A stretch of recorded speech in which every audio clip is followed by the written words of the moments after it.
Hello, world. What is up? Welcome to Build. I'm your host, Matt Forte. We are here live at the Build studio in New York City. Our next guest has written for some of the funniest shows ever on television, like the Sarah Silverman program and Mr. Show with Bob and David. He's popped up in some of your favorite TV shows as well, everything from Steven Universe to The Big Bang Theory. He's also a ridiculously funny stand-up comedian, and as such, has an awesome new book out right now called Forever Nerdy. Please, guys, make some noise and join me in welcoming the great Brian Posehn right here. Let's do it up. Hey, everybody. Hello, Brian. Hey, man. How are you doing, man? I'm good. I'm so excited you're here, dude. This book is fantastic. Congratulations. Yeah, you should be very excited and proud. I am. It was a lot of work. That's what I've heard. It was the hardest I've ever worked on anything. Writing a book is brutal, but it's super satisfying once you're done. And my kid, who's a smartass already, because he's my son, he's 9 years old, but he's like, did you call it Forever Nerdy because it took forever? And I was like, get in your room. Get in your room. You can still do that. I don't talk that way to him at all. No. How old is Rhodes? He's 9. He's like my best pal. He's like the coolest little dude ever. That's pretty friggin' funny for 9, man. He is. Yeah, he's a smart kid. I don't know where he got it, but yeah. Certainly not his dad. No, his mom's sarcastic too, so yeah. How what kind of weight off your shoulders? How relieved are you? It is out in the wild. It's a real thing. You're done. It's behind you now. It's over. Now I'm just having fun doing stuff like this. And, I want to do another book because there's so many stories I forgot to tell. Yeah. And now I know how I would do it, how I would manage my time better next time.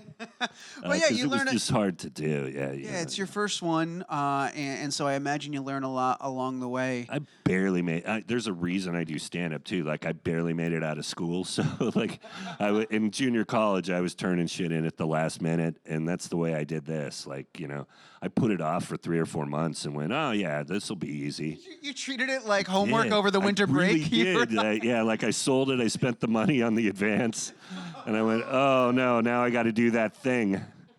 It was totally like a project, Were you like screaming, honey, what was that thing that happened last week? Just like anything, just trying to write shit in. No, luckily it was my life, so I just had to kind of start going through, and then I started calling friends, going, hey, do you remember this story? And, and it just all came together. But what's funny, too, is like you mentioned you're doing stand-up. You've been doing stand-up forever, and you've been, like I said in the intro, you've written on some of the funniest shows out there. You've been writing forever. Did any of that experience, any of that hustle help you at all on this? Did it come into play, or is it too different a beast? It did, but it's so different from writing screenplays or sketches or even, I did Marvel Comics, and it's totally different from any of that stuff. But, I do have that discipline and my wife is like my biggest supporter, and she was always like, when I was having bad mornings where I was like, I stayed up till 4 and I didn't get shit done.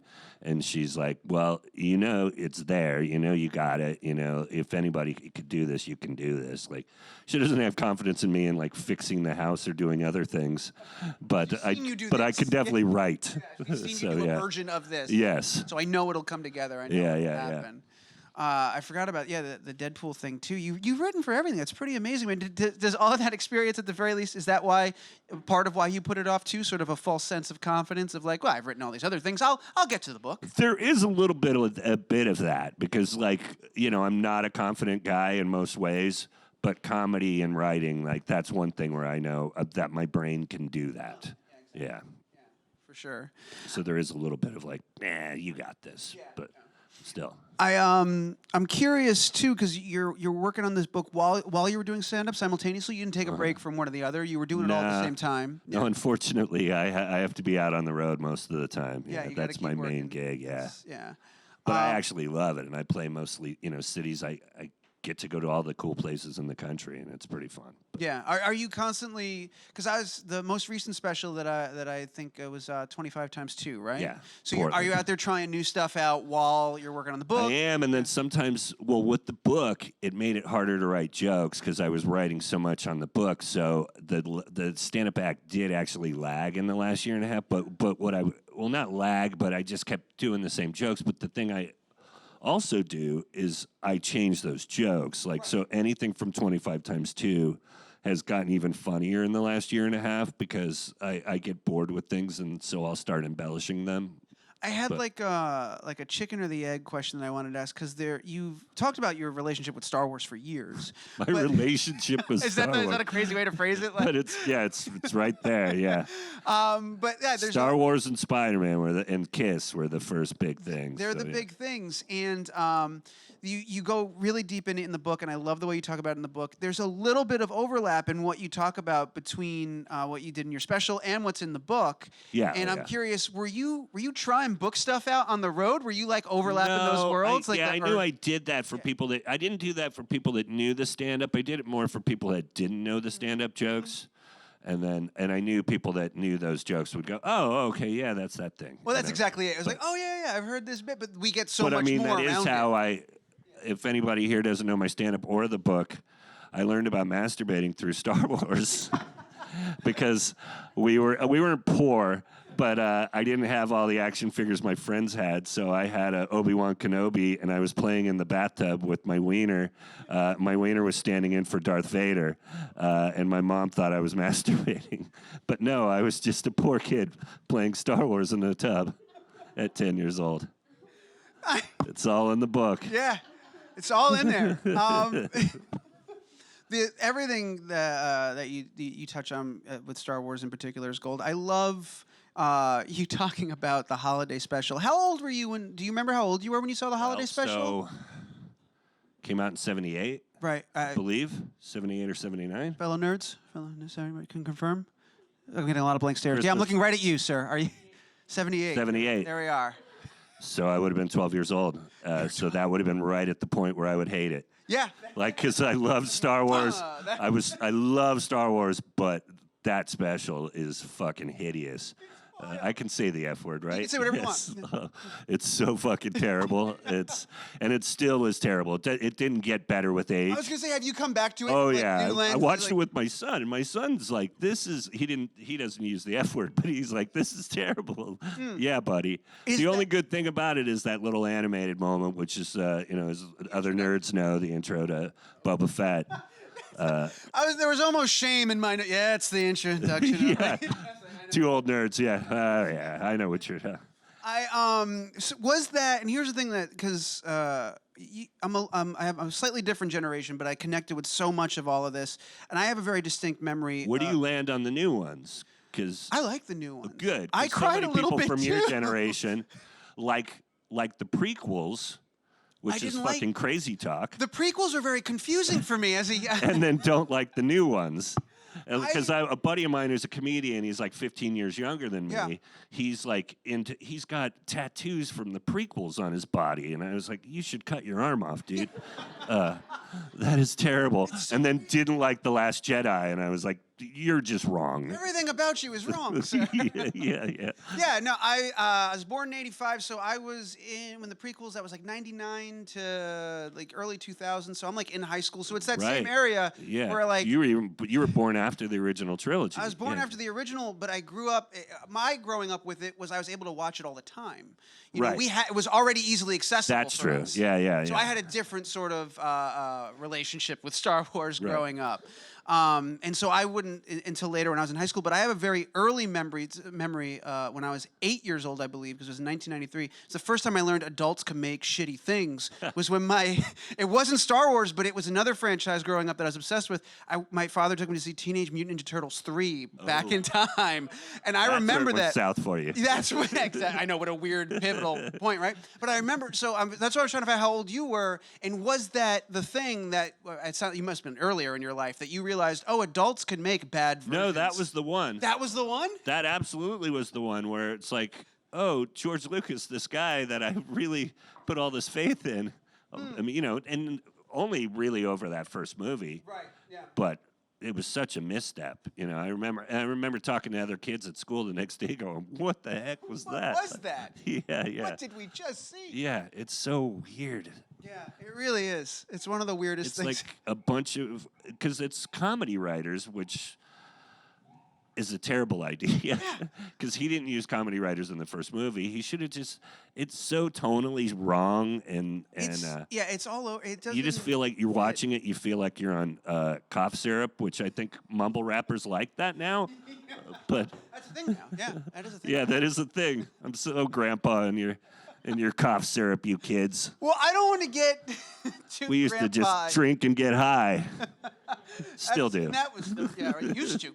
Yeah, we used to shit. There's like a Patton in his foreword kind of touches a little bit upon this of like what will the next generation of creatives be like? What will their nerdom be like? Because they didn't have. There's this thing, and I don't know. I go back and forth on this if I've romanticized it or not. But even to a lesser extent in the '90s, you certainly had it. The discovery of the thing you love, the hunt for the thing you love, that you had to seek it out and find it. And whereas everything's accessible now, and I didn't even realize it until I was saying it. For me, it was when I had access to Star Wars. You had to wait to see Star Wars. Right. So like it's been changing, but now it's at a level. No, it's a different thing, but I think there's still, there's obviously still our nerds and always will be, and then they'll just find things differently and kind of. Yeah. There's so much stuff now to be nerdy about. Right. But it's really paring it down and finding the thing that speaks to you the most, and and becomes your obsession. I think that to me has always been the key to nerdiness. Is just we get obsessed. Yeah. Has it been fun to sort of, as you're raising Rhodes, watch him navigate this world and find the things that he's obsessed with, not just things that you've introduced him to, but like has he brought something back yet and gone, this is cool, and you're like, I don't know what the fuck this is. I've never seen this before. No, not really. Like it's weird with the video games. Yeah. And then the thing, again, I'll sound like a grandpa, but like the idea of watching other people play video games to me as an old person who's played video games since they were made, and I've bought every system over the years. I never went away from video games. I've always loved them. But when I was a kid and I would go to my friend's house to play in television and I sat on his stupid couch and watched him play, I was bored as fuck. And now kids get online and watch other idiots play a game, and I just can't get my head around it. Like, my kid is smart, and I'm like, why are you watching this fucking dumbass play Fortnite when you could just go fucking play Fortnite in the other room? Right over there. It's right there, dude. Why are you watching this imbecile? And this guy's getting rich. And that's the other thing. Like, I've worked so hard, and I'm not even rich. Like, I'm working my ass off. This dildo just sits in his apartment, and that's suddenly a mansion 2 months later because he fucking got 4 million people to watch him fucking play Minecraft. Sorry about or Roblox or any of the dumb fucking shit.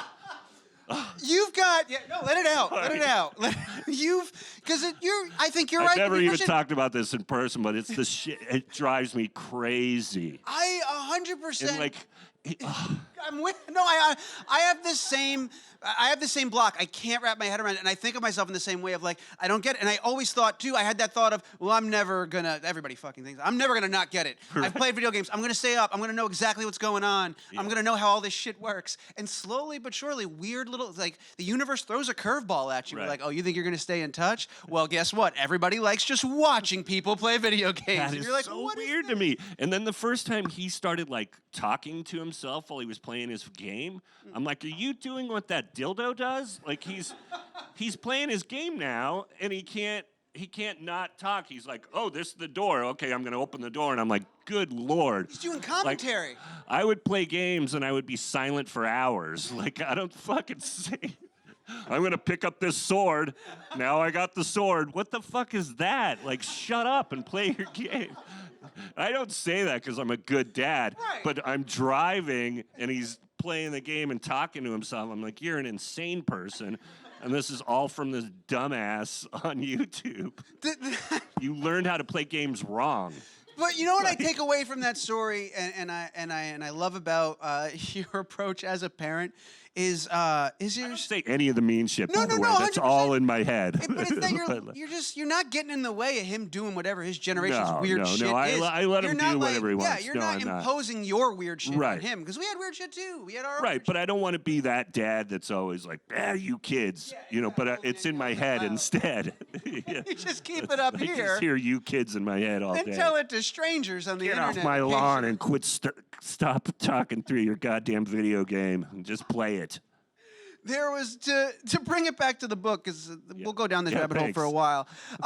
There's another great thing that you do in here that I'm curious if you ever had an opportunity to do before, and I wrote down the specifics of it. And it's where you kind of get to look at and examine like where your sense of humor comes from, like tracing its roots, like your darkness from your grandfather, the crass side from Nana Norma, like your gallows humor stemming from like all the abnormal amount of death you've faced and processed as a young person. Have you ever had an opportunity? Did you ever do that before to go back and sort of examine the roots of what you find funny? Or was this a new chance to do that? That was the book. That came from the book of kind of going over these stories and going, because people go, well, was your mom funny or was your dad funny? I wasn't around my dad, so, I don't know. And in stories, my mom says he was, and that he took her to comedy clubs in San Francisco, which, as a teenager, it made me want to go to those places. And then eventually, that's where I started. Well, I started in Sacramento, but soon after, I was in San Francisco going to the clubs that my dad, and I think he wanted to be a stand-up, but I just got that feeling. He died when I was 2, but the stories that I heard over the years and just how he got Lenny Bruce at a very early, and then took my mom, and my mom didn't really get it. My mom still doesn't get me, but she's like my biggest supporter. She's like, I don't see how that's funny, but go get him. Yeah. Perfect, Mom. Yeah. But, and then the other stuff I just sort of came from, my grandpa was like a mean dude. Like, he would fuck with other old people when he was old. He put an air horn in his pickup truck and would honk at old people in the crosswalk. And he was in his 70s, too, and 80s, and he's just a crazy old asshole. And I think I get a little bit of that from him. Yeah. I love it.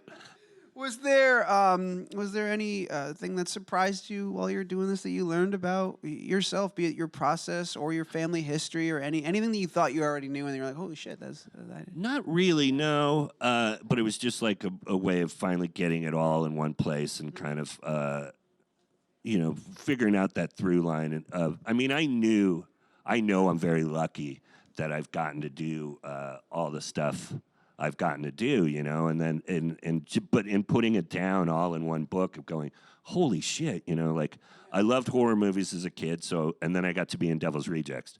I loved comedy. I loved sitcoms as a kid, and then I get to be on them and be the funny part, not even be the guy who has to say all the boring shit. I'm the jackass who walks in and just says dumb shit to Sheldon and then walks out. And I love that. Like, that's one of those things that I really want. And comic books, loved growing up on Marvel. Then I write Deadpool, and it's to see it all there. And then I've been involved in Star Wars, and met all these people and my music heroes. It really, it all came together where I felt really grateful by the end of writing the book of like how maybe I'm not the most famous person in the world, but I've had this crazy, crazy life. Yeah, I had and gotten to do kind of everything I've ever wanted to do, really. And that's the cool thing as you're reading through, you're like, this is a guy that worked his ass off and found his way to live not just one, but like 6 or 7 childhood dreams. Right. Like, it's pretty crazy the way you found your way throughout the world and navigated all that. There's not a lot of stuff that I haven't gotten to do, really. I was trying to think of like what areas, I haven't gotten high with Muppets, I guess. So that's one thing. You got to leave something. Yeah. The book, we're going to go to the audience for questions in a second. The book's out now. There's an audio book as well. It's wherever there is. And I saw, you're doing in March. This was weird for me. It seemed off-brand. You're doing the 311 cruise with Doug Benson. It is so not off-brand. It is because it's not my band. Right. But I believe Fishbone's doing it, and I am a Fishbone fan. Fair enough. And then it's Doug Benson and Nick Swartz. Ooh, I might not be able to. Oh, shit, did I? There might be a friend who may be there. But at least I know the band 311 too. I met 311 years ago. I wrote on this MTV thing, and I got to meet the Wu-Tang Clan and 311. It was in the 90s, and I've been friends with those guys ever since. Well, I know the bass player and Yeah, and that's not. I wasn't trying to shit on 311. Just like as a guy. No, you're right. Because they people seem do like that a already. band I would shit on. Because I've gone after other bands like Sublime that, is kind of around the same. But no. That's a great way to put it. Yeah, and I didn't even want to put words in your mouth, but just like I just felt like that seems like somebody. I work real hard, Matt, and this is I get to go on a cruise for 4 days with my old friend Doug Benson and get high. I'm presuming. I don't know. I'm presuming there's going to be a lot of pot smoke on the 311 cruise with on Doug a Benson. fucking 311 cruise. Someone will get you. And high. maybe a dude named Nick that's famous, that's also known for smoking pot. Yeah. Oh, that sounds like a goddamn good Yeah, time, it'll be a man. blast. That sounds like and then I amazing. get paid too. So that was the thing where I was like, yeah, they came to me and I, as soon as they said 311, I went, like, okay, but yeah, I'm going. Of course, you're there. Yes. What do we got? We got 3 questions. Sweet, man. All right, let's turn it over. We got some questions from the audience. First one is going to be right It's here. 420 look how that worked out. Right while I was talking about that. Hey, Brian. So it's awesome to meet you. So you've had such like a prolific career. Like one of the things that like I really remember was you being on Sweet Life on Deck. Like that's the thing that I remember. Yeah. Nice. So and you also did things like Big Bang and Sarah Silverman. So I was wondering like how did you kind of develop this comedy that seems kind of so universal, like that could apply to so many different audiences? Wow, that's a good question. I don't know. I don't feel like my stand-up is that universal, but organic. I mean, I've just fallen in, and I've gotten real lucky that I've gotten to do a lot of mainstream stuff, and then a lot, like you say, Sarah Silverman, a lot of more niche-y stuff too. I don't know. I think it's just that I fit a type, luckily, and I was able to. It's really about that. When it comes down to winding up and things, of having this voice and this type that you fit, where I can play dorks, I can play different types of weirdos, and I've gotten to do that for a long time. I'm real lucky. Yeah. How would you? We're going to go to the next couple of questions, but something I just thought of in a second while you're talking about different types of things and your voice. You mentioned Tom Kenny several times in the book, your good friend Tom Kenny, and I know you've done a ton of voiceover. What came first there? Did you meet Tom through voiceover? Did he get you into it? I knew Tom through, I believe, San Francisco, and I knew when I first moved to L.A., Bobcat Goldthwait helped me out, got me working really. Paid me to write 2 scripts with him, and he was really good friends with Tom Kenny. So just through that, and then Mr. Show. So we worked on Mr. Show in the early '90s, and Mr. Show predates SpongeBob. So, but I remember when he first got SpongeBob, he was already good at in doing Rocko's Modern Life and stuff that. All those '90s shows, I think, all those Nickelodeon animated things. Very cool. 2 more. Next one's going to be right here. Come on down. Hey. Hi. So a good part of doing stand-up is kind of creatively telling your life story in a funny way. So how did you kind of change your narrative telling for the book compared to your stand-up? Oh, that's really good. I didn't really, but my stand-up wasn't always that. I was more jokey in the beginning, and it wasn't really truthful. And then late in the 90s was when I found, that's kind of when I saw other friends doing what's now called alternative comedy, where it became more about storytelling and talking about your life. And that was the thing that I didn't even know I was good at that till I just started doing it. And so the book was actually fairly easy to write. It's just a matter of doing 85,000 words is a lot of work. But it was that, finding the jokes and things, or knowing what was funny about a particular story or memory, that kind of came easily because I've done that, like you said, now with stand-up for so long. Yeah. Thank you for that question. That's one of the things that was funny for me coming into this interview, having talked to a lot of people that have had biographies and done stuff. The big question is always well, were you uncomfortable talking about the first time you had sex or the first? And it's you made a whole career out of telling people those stories. I've been so good with telling things that people do not want to fucking hear. I've talked about masturbating for 20 years on stage, or more. Probably. Food on the table. Yeah. You write what you know. We're going to do one more. Come on down. Hi. Hey, how's it going? Good, thanks. Hang on, you confirmed the year for the Star Wars Christmas special for us, didn't you? Yeah. Thank you. Super huge fan. So sad that you don't like the new movies because there's so much to love in them. No, I like the new Oh, movies. you like them? Okay, cool. No, I'm against the people who like the prequels that don't like the new stuff. Those Okay. people are insane people. So if you could have any role in the Star Wars universe, what would you want what would you want to be? And then my other question was, what video game are you playing right now? I'll work reverse. Red Dead and Spider-Man. But you know how Spider-Man kind of went away when Red Dead came out. I've been obsessed with Red Dead. And then I've been working really hard, so I haven't been able to really get in. But Christmas vacation, I don't leave my house for about 30 days, so I'm going to get through the whole game. I think I can't wait. And then Star Wars, I did something in the new thing, the new TV show. I have a tiny part, but it's super cool. Did you do one of those where they put a mask on you and we don't know it's you, but you No, know, it's me. It's straight up you.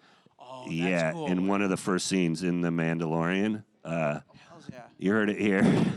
I hope Favreau's okay. But yeah, I couldn't not talk. It's not a. It was a dream to be in. Yeah. And I got to walk around the stage and see all these props, and it's insane. And it's a dude in Mandalorian armor. Yeah. It's not Boba and it's not Jango, but it's Still pretty badass. fucking cool. And I'm not that dude. I'm just. Wouldn't that be the greatest twist in the world? Yeah. If Brian Posehn. I don't know if I'd fit one of those suits. They'd have to extend the armor a little bit. But yeah, I still get to do a cool thing, and I'm really happy about it. I would have loved to have played an old crusty Jedi, hanging out with Luke. But Thank you for your questions. Anytime there's a slow reveal now when that show finally comes out, and I'm just gonna be, is that Brian? Is that Brian? I'm gonna be waiting for the Brian Posehn. Yeah, that's what I said. I mean, it's full circle. It's It's gonna be crazy right- it's I so got to crazy. do that after I wrote the book. I just recently did it, but yeah. Well, congrats on the book, on what sounds like all the amazing stuff you've been working on, and thank you again, dude, so much for coming and hanging out with us. Yeah, thanks you guys. Thank you guys for being an awesome audience. I'll remind everybody, Forever Nerdy, it's out there right now. Everywhere books are sold. There's an audiobook, there's a regular book. Just read it. It's fantastic. One more time, ridiculous amount of noise. The great Brian Posehn, everybody. Come on, do it up.